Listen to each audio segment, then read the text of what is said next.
ચલો બાળકો, તો હવે આપણે આગળ વધીએ તો ચેપ્ટર નંબર 8ની થિયરીઓ પૂરી થઈ ગઈ. હવે આપણે શરૂ કરીશું તો કે ચેપ્ટર નંબર 8ના ઉદાહરણના દાખલા. બરાબર છે, એકદમ ઇઝી છે, એક બી દાખલો અઘરો નથી. બરાબર છે. હવે ચેપ્ટરમાંથી લગભગ 4થી 5 માર્ક્સનું પૂછાતું હોય છે, તો આપણે જે બહુ વધારે પડતા જો મોટા દાખલા હોય આપણે નહીં લઈએ. બરાબર છે, કેમ કે માની લો કે આ ચેપ્ટરમાંથી કંઈ પૂછાય સેક્શન પાર્ટ બીની અંદર જો કંઈ પૂછે તો 2 માર્ક્સની થિયરી અથવા 2 માર્ક્સનો દાખલો પૂછાઈ શકે. બરાબર છે, તો ચેપ્ટરને પ્રમાણે તમારે થોડું તૈયાર કરવું. ઓકે, તો ઉદાહરણના દાખલા આપણે શરૂ કરીએ તો પહેલો દાખલો આપણે નથી લેતા કેમ કે બહુ લેન્થી છે.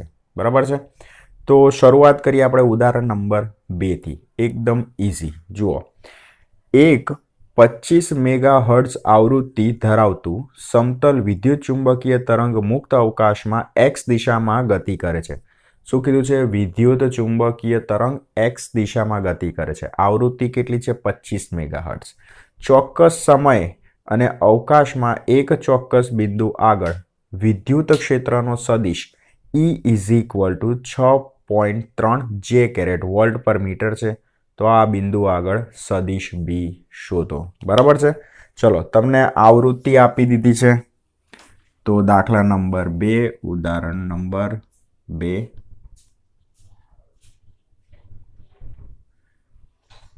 આવૃત્તિ આપી દીધી 25 મેગાહર્ટ્ઝ.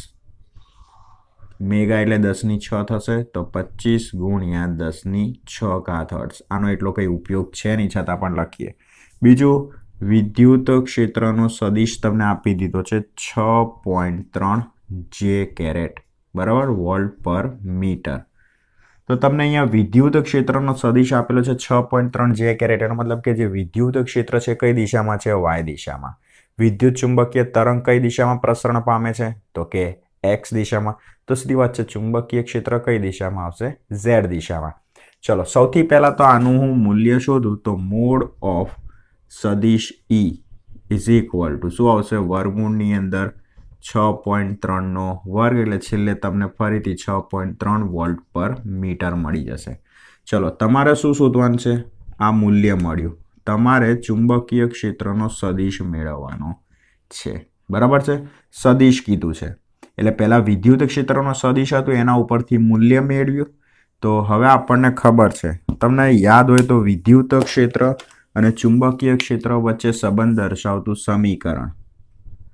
તો સૌ પ્રથમ E/B is equal to C. આ ઇક્વેશન તમને યાદ છે. એમાં હું બીને કરતા બનાવી દઉં તો B is equal to E/C. Eની વેલ્યુ 6.3, Cની વેલ્યુ 3 ગુણ્યા 10⁸. તો B બરાબર આપણને કેટલા મળશે? તો ગણતરી મારીએ આપણે. તો 6.3 ભાગ્યા 3 એટલે આપણને મળશે 2.1 10⁻⁸ ટેસ્લા. બરાબર છે. હવે તમે વિચારો કે વિદ્યુત ચુંબકીય તરંગ એક્સ દિશામાં પ્રસરણ પામે છે. વિદ્યુત ક્ષેત્ર કઈ દિશામાં છે? વાય દિશામાં. તો ચુંબકીય ક્ષેત્ર ક્યાં આવે? ઝેડ દિશામાં. તો અહીં ચુંબકીય ક્ષેત્ર ઝેડ દિશામાં હોવાથી સદિશ B ઇઝ ઇક્વલ ટુ શું આવશે? 2.1 × 10⁻⁸ કે કેરેટ ટેસ્લા. ખ્યાલ આવ્યો? આમ તો તમે લખાણ લખી શકો કે અહીં વિદ્યુત ચુંબકીય તરંગના પ્રસરણની દિશા એક્સ, વિદ્યુત ક્ષેત્રની દિશા વાય, તો ચુંબકીય ક્ષેત્રની દિશા આવશે ઝેડ. બરાબર છે. ચલો, જોઈ લઈએ આગળ દાખલા નંબર 3. દાખલા નંબર 3માં તમને એવું કીધું છે કે ધન એક્સ દિશામાં પ્રસરતા એક સમતલ વિદ્યુત ચુંબકીય તરંગમાં વિદ્યુત ક્ષેત્ર BY બરાબર 2 ગુણ્યા 10⁻⁷ સાઇન 0.5 ગુણ્યા 10⁻³ x વત્તા 1.5 ગુણ્યા 10⁻11 t ટેસ્લા સૂત્ર વડે આપવામાં આવેલ છે. બરાબર. તમને એવું કીધું છે કે વિદ્યુત ચુંબકીય તરંગ કઈ દિશામાં પ્રસરણ પામે છે? એક્સ દિશામાં. હવે એમાં ચુંબકીય ક્ષેત્રનો વાય ઘટક આપી દીધો છે.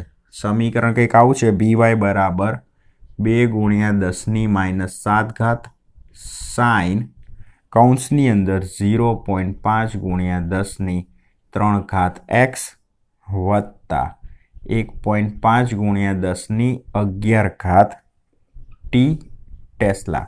સમજો કે અહીંયા રકમમાં પહેલેથી જ કહી દીધું છે કે વિદ્યુત ચુંબકીય તરંગ ધન x દિશામાં આગળ વધે છે. બીજું અહીંયા ચુંબકીય ક્ષેત્રનો તમને y ઘટક આપેલો છે. હવે ચુંબકીય ક્ષેત્રનો y ઘટક આપેલો છે એનો મતલબ x ઘટક અને z ઘટક ચુંબકીય ક્ષેત્રનો શું આવશે? 0. તો સીધી વાત છે કે અહીંયા ચુંબકીય ક્ષેત્ર કઈ દિશામાં હશે? y દિશામાં. રકમમાં તમને શું કીધું છે? તરંગ લંબાઈ અને આવૃત્તિ કેટલી હશે? સૌથી પહેલા તમારે પહેલું પરિણામ શું મેળવવાનું છે? તો કે તરંગ લંબાઈ મેળવવાની છે. અને પછી તમને શું કીધું છે? તો કે આવૃત્તિ શોધવાની છે. જ્યારે પણ આવો કોઈ દાખલો આવે, જેમ કે અહીંયા ચુંબકીય ક્ષેત્રનો y ઘટક આપેલો છે, તો તમને યાદ હોય તો બીજા નંબરની જે લાક્ષણિકતા આપણે જોઈ હતી એમાં એક સમીકરણ લખ્યું હતું ચુંબકીય ક્ષેત્ર દર્શાવતું. તો આ જે સમીકરણ છે એને BY = B0 sin kx વત્તા ઓમેગા ટી સાથે સરખાવતા. બરાબર? તો જુઓ BY sin તો B0 બરાબર શું આવશે? 2 × 10⁻⁷. તો B0 બરાબર 2 × 10⁻⁷ ટેસ્લા. પછી x તો k બરાબર શું આવશે? 0.5 10⁻³ રેડિયન પર મીટર. પછી t તો કોણીય આવૃત્તિ ઓમેગા બરાબર શું આવશે? 1.5 10⁻11 રેડિયન પર સેકન્ડ. હવે તમે નક્કી કરો કે લેમ્બડા શોધવું છે. તો અહીં તમને તરંગ સદિશનું સમીકરણ યાદ હોય તો k = 2π/λ. લેમ્બડાને કરતા બનાવી દઈએ તો 2π/k 2 × 3.14 છેદમાં k ની વેલ્યુ કેટલી છે? 0.5 10⁻³ તો લેમ્બડા બરાબર કેટલા મળશે? તો જોઈ લઈએ.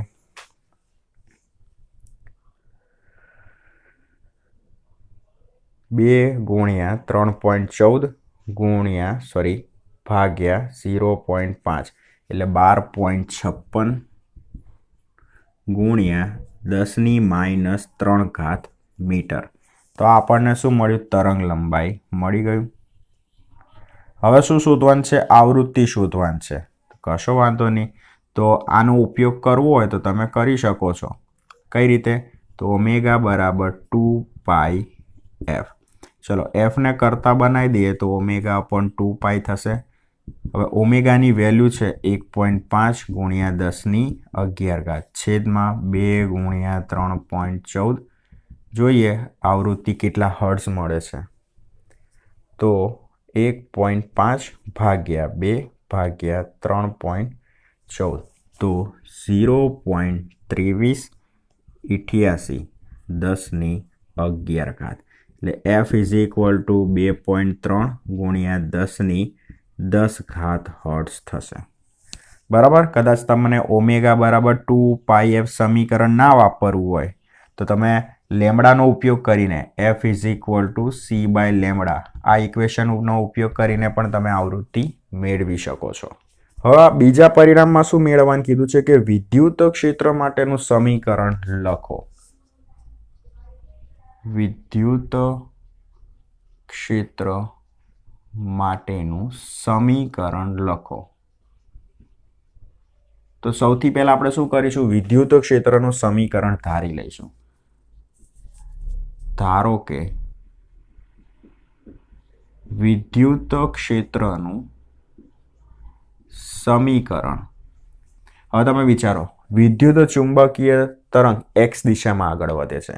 ચુંબકીય ક્ષેત્ર કઈ દિશામાં છે? y દિશામાં છે. તો વિદ્યુત ક્ષેત્ર કઈ દિશામાં આવશે? z દિશામાં. તો તમારે એ હિસાબથી ધારી લેવાનું Ez = E0 sin kx વત્તા ઓમેગા ટી. બરાબર છે? હવે તમે વિચારો કે છે આપણી જોડે 0.5 10 ની 3 ઘાત, ઓમેગા છે 1.5 10 ની 11 ઘાત. તો ખાલી શોધવાનું શું રહ્યું? E0 જ ને. તો પરંતુ E0 by B0 is equal to C. E0 ને હું કરતા બનાવી દઉં તો C ઇન્ટુ B0. C ની વેલ્યુ 3 ગુણ્યા 10 ની 8 ઘાત અને B0 આપણે 2 10 ની -7 ઘાત, એટલે 3 દુ 6 ગુણ્યા 10 ની 1. તો E0 આપણને મળી જશે 60 વોલ્ટ પર મીટર. બસ તમારે પેલું જે ઉપર સમીકરણ છે ને એમાં વેલ્યુ મૂકી દેવાની. આમ વિદ્યુત ક્ષેત્રનું સમીકરણ Ez is equal to 60 sine કે ની વેલ્યુ છે 0.5 10 ની 3 ઘાત x વત્તા 1.5 10 ની 11 ઘાત t વોલ્ટ પર મીટર. બરાબર, તમને જે વિદ્યુત ક્ષેત્રનું સમીકરણ લખવાનું કીધું હતું એ આ રહ્યું. બરાબર, ના ખબર પડે તો બીજી વાર જોઈ લેજો શું કર્યું છે. જોઈ લઈએ આગળ દાખલા નંબર 4. ચલો જોઈ લઈએ હવે દાખલા નંબર 4. તમને એવું કીધું છે કે 18 વોટ પર સેન્ટીમીટર સ્ક્વેર જેટલું ઉર્જા ફ્લક્સ ધરાવતો પ્રકાશ એક અપરાવર્તનીય સપાટી પર લંબરૂપે આપાત થાય છે. બરાબર, એક સપાટી છે. હવે એ સપાટી ઉપર પ્રકાશનું શું થાય છે? આપાત થાય છે. હવે પ્રકાશ આપાત તો થાય છે પણ એનું પરાવર્તન નથી થતું. તમને કીધું છે અપરાવર્તનીય. જનરલી જ્યારે પણ કોઈ સપાટી ઉપર પ્રકાશનું કિરણ આપાત થાય ને તેનું શું થાય? પરાવર્તન પણ થાય.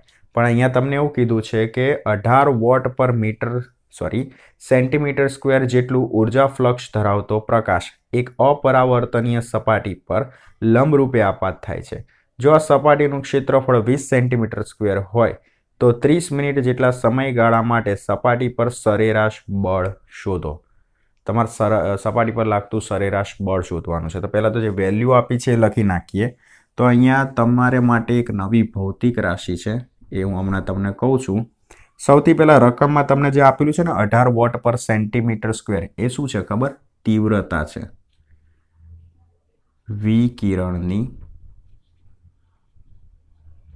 તીવ્રતા I is equal to 18 watt પર સેન્ટીમીટર સ્ક્વેર. હવે તીવ્રતાની વ્યાખ્યા તમને ખબર હોવી જોઈએ. જુઓ, પ્રકાશની તીવ્રતા કોને કહેવાય? તો તીવ્રતાને દર્શાવાય પહેલાં તો I વડે. ઇન્ટેન્સિટી એટલે તીવ્રતા થાય. વ્યાખ્યા શું આવે? એકમ ક્ષેત્રફળ દીઠ એકમ સમયમાં આપાત થતી અથવા ઉત્સર્જાતી વિકિરણ ઉર્જાને શું કહેવાય? તીવ્રતા કહેવાય. એકમ ક્ષેત્રફળ દીઠ એકમ સમયમાં આપાત થતી અથવા ઉત્સર્જાતી વિકિરણ ઉર્જાને શું કહેવાય? પ્રકાશની તીવ્રતા કહેવાય. હવે એમાં ઉર્જા ભાગ્યા સમય એટલે શું કહેવાય? પાવર કહેવાય. છેદમાં ક્ષેત્રફળ. ખ્યાલ આવે છે? તો પાવરનો એકમ શું? વોટ. ક્ષેત્રફળનો એકમ મીટર સ્ક્વેર. આ આપણે લખ્યું એમકેએસ પ્રમાણે. સીજીએસ પ્રમાણે શું થશે? વોટ પર સેન્ટીમીટર સ્ક્વેર. તમે ત્યાં જુઓ 18 વોટ પર સેન્ટીમીટર સ્ક્વેર આપી દીધું છે તમને. બરાબર, એનો મતલબ કે એ શું કહેવાય? તીવ્રતા કહેવાય. બીજું એને ઉર્જા ફ્લક્સ પણ કહેવાય. બરાબર, એવું જરૂરી નહીં કે દર વખતે તીવ્રતા લખેલું આવે. રકમની અંદર તમે જુઓ ઉર્જા ફ્લક્સ લખીને આપ્યું છે. બીજું તમને શું આપેલું છે? સપાટીનું ક્ષેત્રફળ આપી દીધું છે. એ બરાબર 20 સેન્ટીમીટર સ્ક્વેર. પછી સમય આપેલો છે 30 મિનિટ. તો એને કન્વર્ટ કરીએ આપણે સેકન્ડમાં. તો 30 ગુણ્યા 60 એટલે કેટલા થશે? 6 તરી 18 એટલે 1800 સેકન્ડ થશે. તમારે શું શોધવાનું છે? સપાટી ઉપર લાગતું બળ. ચલો જોઈ લઈએ. સૌથી પહેલા સપાટી પર લાગતું બળ એનું ઇક્વેશન લખીએ. સૌ પ્રથમ સપાટી પર લાગતું બળ. તો F is equal to P by T. હવે અહીંયા જે પી છે એ શું છે? વેગમાન છે. તો આને કહી દઈએ સમીકરણ નંબર 1 તથા P is equal to U by C. બરાબર, આને કહી દઈએ 2. આ પણ વેગમાનનું જ સમીકરણ છે એટલે વેગમાનની વેલ્યુ છે ને આમાં મૂકી દઈએ. તો સમીકરણ 2 ને 1 મૂકતા તો જોઈએ f ઇઝ ઇક્વલ ટુ પીની જગ્યાએ હું શું મૂકીશ? U by C. તો 1/t. પીની જગ્યાએ શું મૂકવાનું છે? U by C. બરાબર, એટલે યુ અપોન ટીસી થયું. ચલો, તમારી જોડે ટી છે 1800 સેકન્ડ, સી 3 × 10⁸. યુ છે નથી, ત્યાં તો તકલીફ છે, કશો વાંધો નહીં. પરંતુ પ્રકાશની તીવ્રતા I ઇઝ ઇક્વલ ટુ એકમ ક્ષેત્રફળ દીઠ એકમ સમયમાં ઉત્સર્જાતી વિકિરણ ઉર્જા. તેમાં હવે યુને હું કરતા બનાવી દઉં. IAT. આઈની વેલ્યુ છે 18, ક્ષેત્રફળ 20 સેન્ટીમીટર સ્ક્વેર, સમય 1800. ચલો જોઈ લઈએ શું થાય છે. તો 18 × 20 × 1800 એટલે આપણને મળશે 64,800 જૂલ. એટલે હું શું લખી શકું? 1, 2, 3, 4 ને 5, 6.48 × 10⁵ જૂલ લખી શકું. હવે આનો ઉપયોગ સમીકરણ નંબર 3 કરવાનો. તો સમીકરણ 3 પરથી F ઇઝ ઇક્વલ ટુ 6.48 10⁵ છેદમાં ટીની વેલ્યુ 1800, સીની વેલ્યુ 3 × 10⁸. હવે જુઓ, ડાયરેક્ટ હું યુની વેલ્યુ અહીંયા મૂકી દઉં ને અને પછી હું વેલ્યુ મૂકું તો પણ ચાલે. બરાબર, તમે તમારી રીતે સાદરૂપ આપી શકો. હવે જોઈએ તો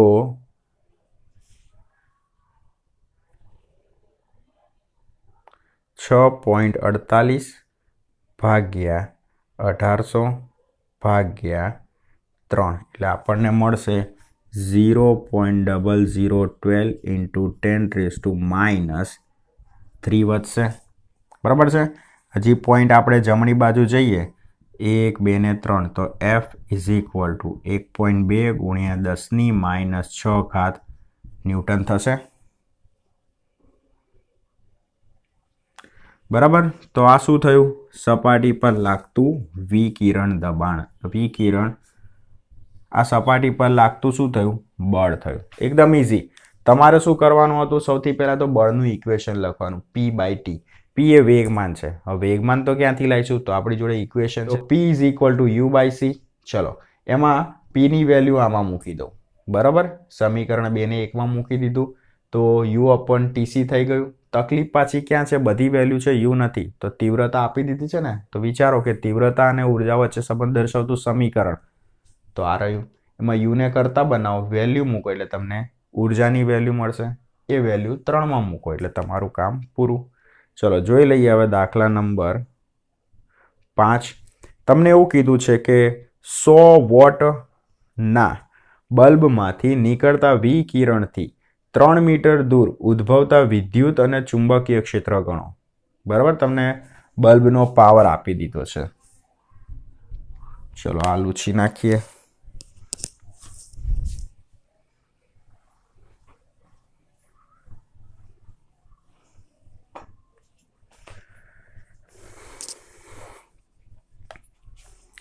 તો P is equal to 100 watt આપી દીધા છે.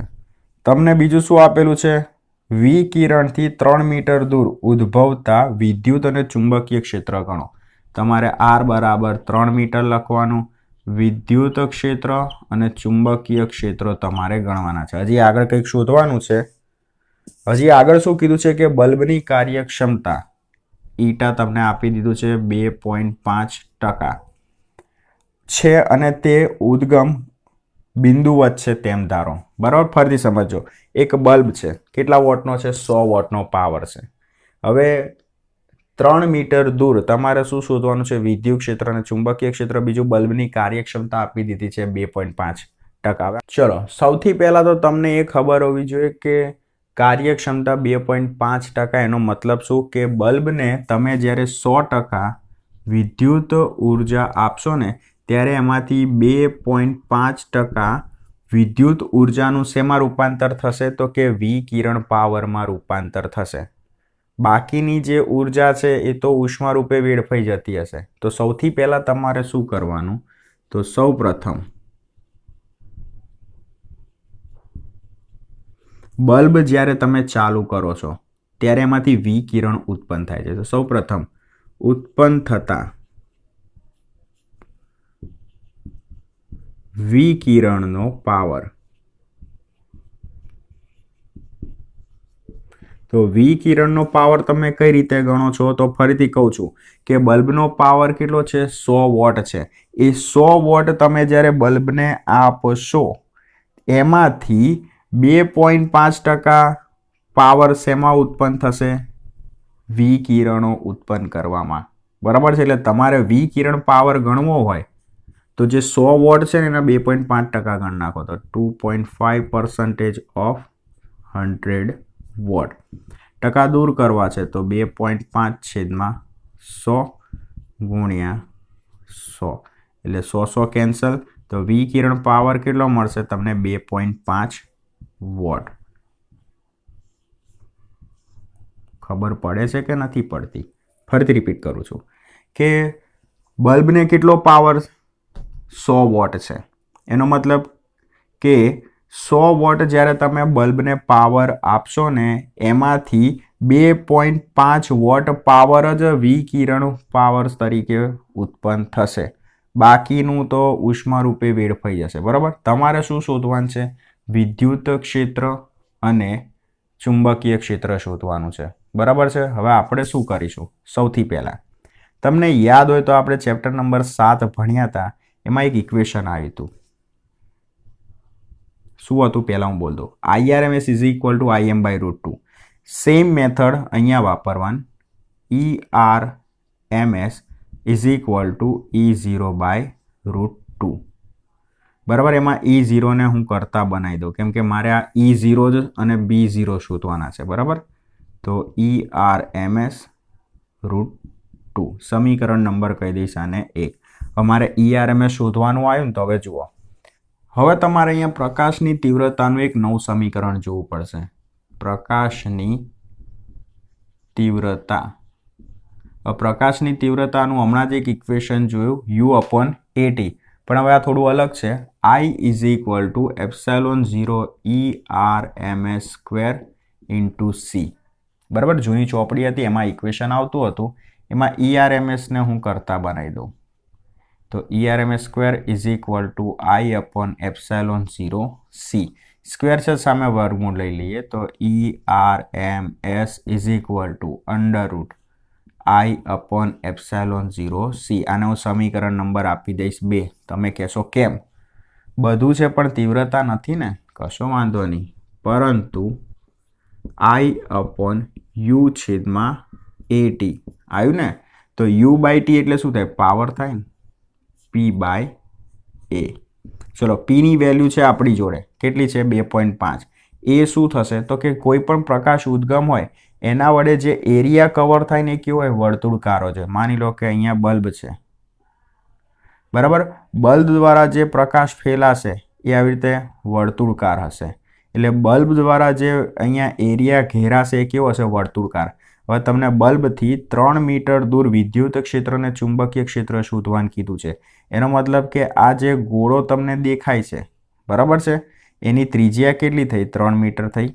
પ્રકાશવાળો જે એરિયા દેખાય છે એ તમને કેવો દેખાશે? ગોળ. એટલે એની ત્રિજ્યા કેટલી થઈ ગઈ? 3 મીટર. એટલે તમારે અહીંયા ગોળાનું ક્ષેત્રફળ નાખવું પડશે. તો P/4πr². જ્યારે પણ પ્રકાશ ઉદ્ગમ એવું શબ્દ વાપરે અને ત્યાંથી આટલા અંતરે તમારે શોધવાનું હોય તો એ પ્રમાણે વિચારવાનું. તો પાવર કેટલો છે? 2.5 છેદમાં 4 ગુણ્યા 3.14. ત્રિજ્યા કેટલી છે? 3. અને એનો વર્ગ. તો જોઈએ તીવ્રતા કેટલી મળે છે. તો 2.5 ભાગ્યા 4 ભાગ્યા 3.14 ભાગ્યા 9 એટલે આપણને મળશે 0.02211 વોટ પર મીટર સ્ક્વેર. તીવ્રતા મળી ગઈ. પાછા સમીકરણ નંબર 2 પર આવી જઈએ. તો સમીકરણ નંબર 2 પરથી તો ERMS ઇઝ ઇક્વલ ટુ તીવ્રતા ફરીથી જુઓ 0.00 સિંગલ 0 છે 2211 છેદમાં એપ્સાલોન 0 8.85 10⁻⁻12 સીની વેલ્યુ 3 ગુણ્યા 10⁸ ગણતરી મારીએ તો વર્ગમૂળની અંદર 0.0211 ડિવાઇડેડ બાય 8.85 ડિવાઇડેડ બાય 3 કેટલા મળશે 0.0008327 ઘાત કેટલી આવશે તો +4 આવશે. -12 + 8 એટલે કેટલા થાય -4 ઉપર જશે +4 એટલે પોઈન્ટ કાપી લઈએ 1 2 3 4 તો વર્ગમૂળની અંદર 8.32 વર્ગમૂળ કાઢીએ 8.32નું 8.32 એટલે આપણને મળશે 2.88 વોલ્ટ પર મીટર. આ આપણને ખાલી હજી RMS જ મળ્યું છે. આપણે E0 અને B0 શોધવાના છે. તો જુઓ સમીકરણ નંબર 1 તો E0 is equal two ERMS 2.88 √2 ની વેલ્યુ 1.414. તો જોઈએ શું આવે છે હવે. તો 2.88 ગુણ્યા 1.414 એટલે 4.07 વોલ્ટ પર મીટર થશે. તો આ તમારું શું થયું E0 થઈ ગયું ને. તો પહેલું કામ પતી ગયું. હવે B0 શોધવાનું તથા E0 by B0 is equal to C. B0 ને હું કરતા બનાવી દઉં તો E0 બાય C થશે. ચલો E0 ની વેલ્યુ 4.07 C ની વેલ્યુ 3 ગુણ્યા 10⁸ એટલે B0 બરાબર કેટલા મળશે તો 4.07 ડિવાઇડેડ બાય 3 એટલે 1.35 10⁻⁸ ટેસ્લા. પતી ગયું. ચલો જોઈ લો ફરીથી શું કર્યું કે તમારે E0 ને B0 શોધવાના હતા. તો પહેલાં આપણે શરૂઆત ક્યાંથી કરી તો ઉત્પન્ન થતા વિકિરણનો પાવર એટલે બલ્બ ચાલુ થયો કઈ ઉર્જા આપી વિદ્યુત પાવર આપ્યો એને સામે તમને કઈ વિકિરણ પાવર આપશે બરાબર છે. તો 100 વોટ છે ને એના 2.5% ગણી લેવાના એટલે તમને શું મળશે વિકિરણનો પાવર મળશે. કેટલું મળશે 2.5 વોટ.